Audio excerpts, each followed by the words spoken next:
India's number 1 varicose veins hospitals ఐబీసీను సంప్రదించండి. మీ నొప్పి లేని ప్రయాణాన్ని ప్రారంభించండి. Welcome to Suman TV. నేను మీ సుమన్ టీవీ. ఇవాళ జనరేషన్లో కనుక మనం చూస్తే ఎక్కువ మంది ఫేస్ చేసేటువంటి ఇష్యూస్, ఆడపిల్ల మోసం చేస్తే మగాడు ఏ విధంగా కేసు ఫైల్ చేయాలి అని అందరూ అనుకుంటూ ఉంటారు. అంటే ఇలాంటి టాపిక్ తీసుకునేటప్పుడు కొందరి మనోభావాలు లోపల నిజంగానే మాట్లాడుకుంటూ ఉంటాయి. మాకు ఇన్ని రకాలుగా జరిగింది, ఈ విధంగా జరిగింది, అండ్ దాంతోపాటు ఎవరికి ఏ విధంగా అప్రోచ్ అవ్వాలో తెలియదు అనుకునేటువంటి బాస్. డిజిటలైజేషన్ అయిపోయిన తర్వాత మీ దగ్గర ఏ ప్రూఫ్ ఉన్నా సరే, ఏ రకంగా అయినా సరే కేసు ఫైల్ చేసుకోవడానికి అవకాశం ఉండేలాగా ఉంది. అయితే వీటికి సంబంధించినటువంటి వాటిల్లో ఎన్ని రకాలుగా ఉంది, ఏ విధంగా ఉంది, అండ్ ఎలా అప్రోచ్ అవ్వాలి అనేది ఈరోజు మనతో పాటు హైకోర్టు అడ్వకేట్ అలగారి రవీంద్రనాథ్ గారు ఉన్నారు. అది వారి మాటలో తెలుసుకుందాం. Hello sir. హాయ్ అండి నాగరాజ్ గారు. ఒక ఆడపిల్ల గనక మగాడిని మోసం చేస్తే ఎలా కేసు ఫైల్ చేయాలి? మగపిల్లలు మోసం చేశారంటూ ఆడపిల్లల కోర్టులకి, పోలీస్ స్టేషన్కి ఎక్కడ ఉన్నది సర్వసాధారణం కూడా. కలిసి తిరుగుతారు, కలిసి అనేక చోట్లకి వెళ్తారు, కలిసి ఎంజాయ్ చేస్తారు, అన్నీ అవుతుంది. తరువాత తేడా వస్తే ఆడపిల్లలు పోలీస్ స్టేషన్లకి, కోర్టులకి వెళ్ళి లబోదేవిని గుండెలు బాదుకుంటూ, జుత్తులు విరబోసుకుంటూ మాకు మోసం జరిగిపోయిందని చెప్పి పత్రికలకి, మీడియాకి ఎక్కి వీరంగం చేయడం అనేది సర్వసాధారణం. కానీ మగవాళ్ళు అట్లా కాదు నాగరాజు గారు. లోపల కుమిలిపోతారు. చెప్పుకోలేడు. తన సొంత స్నేహితుడు, తన సొంత తండ్రి, తన బ్రదర్ కూడా చెప్పుకోలేడు ఈ బాధ పడుతున్నాడని చెప్పడు. కానీ ఆడపిల్లలు చేస్తున్న మోసం, కలిసి తిరుగుతారు, కలిసి ప్రేమిస్తారు, పెళ్లి చేసుకుంటారు, మోసం చేస్తారు. తీరా పెళ్ళి అయిన తర్వాత కొద్ది రోజుల పాటు కలిసిన తర్వాత నీ ట్రాప్లో నేను పడ్డాను అని చెప్పి మోసం చేసి ఇప్పుడు నేను చెప్పినట్టుగా ఎన్ని రకాల అవచేష్టలన్నీ చేస్తారు వీళ్ళు కూడా. ఇటువంటి సందర్భాల్లో మగవాడి పరిస్థితి దిక్కుతోచని పరిస్థితి నాగరాజుగా. చెప్పుకోలేడు, కుమిలిపోతాడు లోపల. సూసైడ్ ఒక్కటే గత్యంతరం. రీసెంట్గా నాకు వచ్చిన ఒక కేసు కూడా అంతే. ఆయన గవర్నమెంట్ ఎంప్లాయ్, మ్యారేజ్ అయింది, 2 పిల్లలు ఉన్నారు. ఆయన అనుకోకుండా ఒక మహిళ యొక్క ట్రాప్లో పడ్డాడు. ఆయన ట్రాప్లో పడిన తర్వాత ఆ అమ్మాయి తను ఏం చేసింది, మెల్లగా ఈయన దగ్గర డబ్బు అన్ని తీసుకున్న తర్వాత ఇద్దరు కలిశారు, శారీరకంగా ఒక ప్లేస్లో కలిశారు. ఆ కలిసిన ప్రదేశం కూడా నేను ఈ యొక్క అనుభవాలను కాస్త నేను బదిలిపరుచుకుంటానని చెప్పి ఆమె ఫోన్ తోటి వీడియో షూట్ చేశారు. వీడియో షూట్ చేసిన తర్వాత మగవాడికి యుగాల నుంచి వస్తున్న మోసం అదే. ఆ ట్రాప్లో పడ్డాడు ఆయన. షూట్ చేసింది ఆవిడ. అయిపోయిన తర్వాత మెల్లగా అక్కడికి ఒక 1 మంత్ తర్వాత నాకు 2 లక్షల రూపాయలు ఇవ్వమని చెప్పి డిమాండ్ చేసింది. తర్వాత 5 లక్షల రూపాయలు డిమాండ్ చేసింది. లేకపోతే మన ఇద్దరం కలిసి శారీరకంగా ఉన్న వీడియోస్ ఉన్నాయి, ఆ వీడియోస్ను బయట పెడతానని చెప్పి బెదిరించడం జరిగింది. ఈయన ఎక్కడ తన ఫ్యామిలీ తెలిసిపోతుందో, ఎక్కడ తన ఊర్లో తెలిసిపోతుందో, ఎక్కడ తన బంధువులు తెలుస్తుందో, ఎక్కడ తన ఊర్లో అంటే తన సొసైటీలో తెలిసిపోతుందని చెప్పి ఆ పరువుగా నేను చేసింటే ఆమె అడిగినంత సొమ్ము ఇస్తూ చివరికి ఇంక ఇవ్వలేని స్థితికి వచ్చి చచ్చిపోతానని చెప్పి సూసైడ్ చేసుకుందామని ఆ చివరి క్షణంలో మన వీడియో చూశాడు ఆయన. మన వీడియో చూసి, సార్ నేను ఎందుకో లాస్ట్ టైం మీ వీడియో చూస్తున్నాను, నాకు ఇంకా గత్యం తెలీదు, నేను అనేక రకాలుగా నష్టపోయాను, నన్ను డిఫేమ్ చేస్తుంది ఆవిడ, ఏం చేయాలి చెప్పండి సార్ అని చెప్పి అతను మాట్లాడడం జరిగింది. ఇమీడియట్గా మనం కౌన్సిలింగ్ ఇచ్చాం, మాట్లాడడం. మీకు కూడా తెలుసు ఆ విషయం. మనం ఇమీడియట్గా అతన్ని మళ్ళీ లీగల్గా మనం ప్రొసీడ్ అయ్యాం అతని విషయంలో అన్ని రకాలుగా. అంటే ఇటువంటి కేసులు సర్వసాధారణం. కానీ బయటకు వచ్చావు మాత్రం జరిగిన 100కి 99 జరుగుతుంటాయి. కానీ వెలుగులోకి వచ్చే ఒక్కటి కూడా ఉండదు నాగరాజు గారు. చెప్పుకోలేరు. లోపల నలిగిపోతుంటాడు, జాబ్ లాస్ అయిపోతాడు, ఫైనాన్షియల్గా లాస్ అయిపోతాడు, ఆరోగ్యం లాస్ అయిపోతాడు, మెంటల్గా లాస్ అవుతాడు, చివరికి అధోగతి చెందిపోతున్నాడు చివరిగా ఈ మగాడు. ఈ పని సంబంధించి దీన్ని మనం 4 సెగ్మెంట్స్లో మనం మాట్లాడుకోవచ్చు నాగరాజు గారు. అమ్మాయిలు చేస్తున్న మోసాలు, అమ్మాయిలు చేస్తున్న ట్రాప్స్ 4 రకాలుగా ఉంటాయి. ఆ ట్రాప్లో ఇరుక్కుపోతే ఎన్ని రకాలుగా ఇరుక్కుపోతాడని మనం క్లారిఫికేషన్ చేసుకుంటే 4 టైప్స్ అని చెప్పుకోవచ్చు. మొట్టమొదటిది మెంటల్ హెరాస్మెంట్.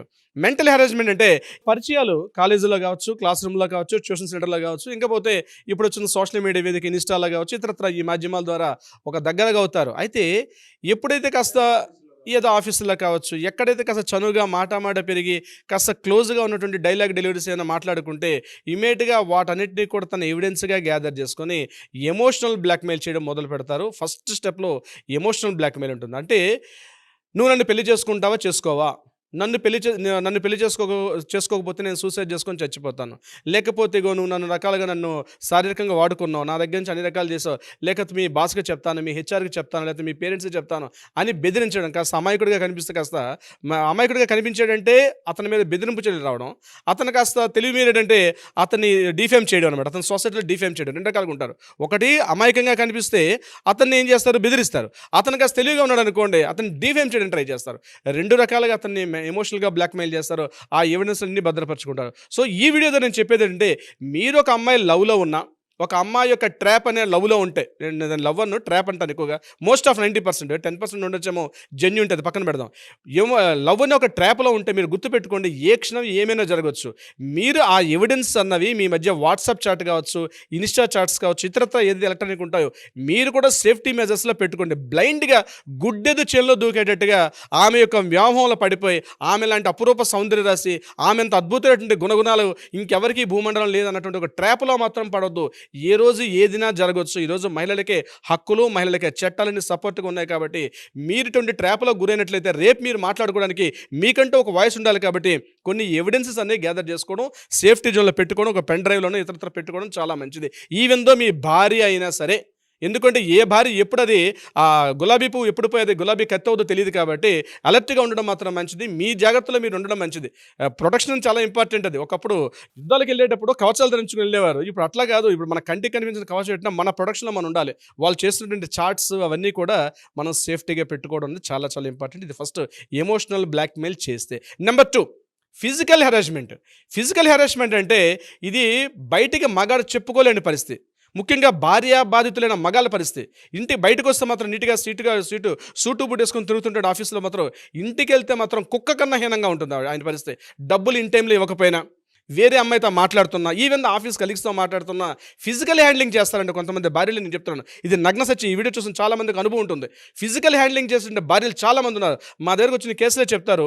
ఆ భార్య కాస్త పక్కకి వెళ్ళిపోగానే, సార్ డాక్టర్ దగ్గర, అడ్వకేట్ దగ్గర మీరు నిజాలు చెప్పాలి సార్ అని చెప్పి ఆయన ఒక్కసారి ఓరుమని ఏడుస్తుంటాడు. సార్ నా భార్య నన్ను కొడుతూనే ఉంటాను సార్, పొద్దున్న లేచిన మొదలు ఆవిడ బయటికి. మరి ఎలా సార్ దెబ్బలు తింటే ఎలా ఉంటున్నారంటే, చెప్పుకోలేను సార్, నా పరిస్థితి అంతకన్నా దారుణం, నేను ఆ యొక్క ఒక పులిబోన్లో ఉన్నట్టు ఉంటుంది నాకు ఇంటికి వెళ్ళిన తర్వాత అని చెప్పిన పరిస్థితి ఉంది.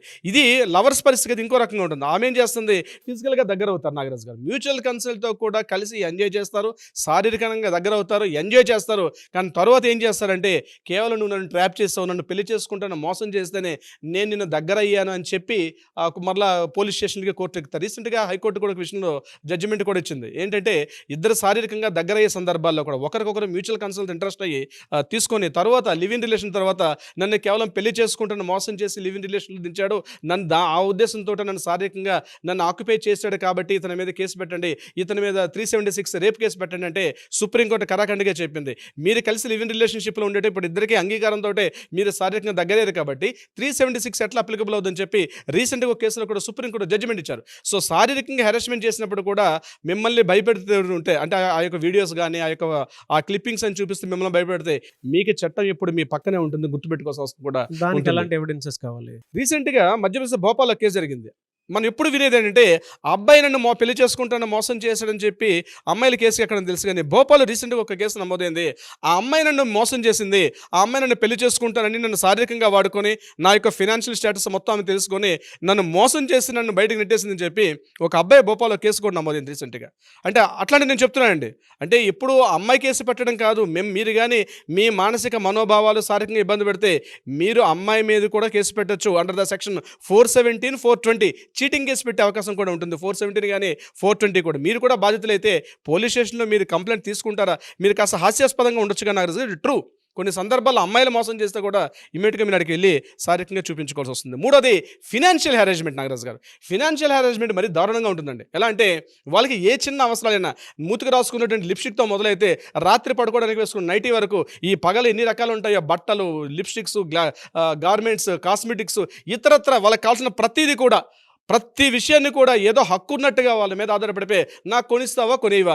మొదట్లో అందంగానే ఉంటుంది కానీ మితిమీరిన ఖర్చులు, ఆ ఇన్కమ్కి వచ్చిన ఖర్చుల కన్నా వీటి కోసం ఖర్చులు పెట్టి ట్రావెల్స్ అండ్ టూర్లకు వెళ్ళడానికి, లాంగ్ డ్రైవ్లకు వెళ్ళడానికి రకరకాలుగా మీ మీద ఫినాన్షియల్గా ఇబ్బందులు పడే అవకాశం కూడా ఉంటుంది కొంతమంది లవర్స్. ఇంకా భార్య బాధితులు అయితే అంటే ముఖ్యంగా వైఫులు చేసే పని ఏంటంటే ఖర్చుకు మించి, అంటే ఇన్కమ్కి మించి, ఆదాయానికి మించి ఖర్చులు పెట్టాలి, ఎక్కడ కూడా తగ్గే ప్రసక్తి కూడా ఉండదు.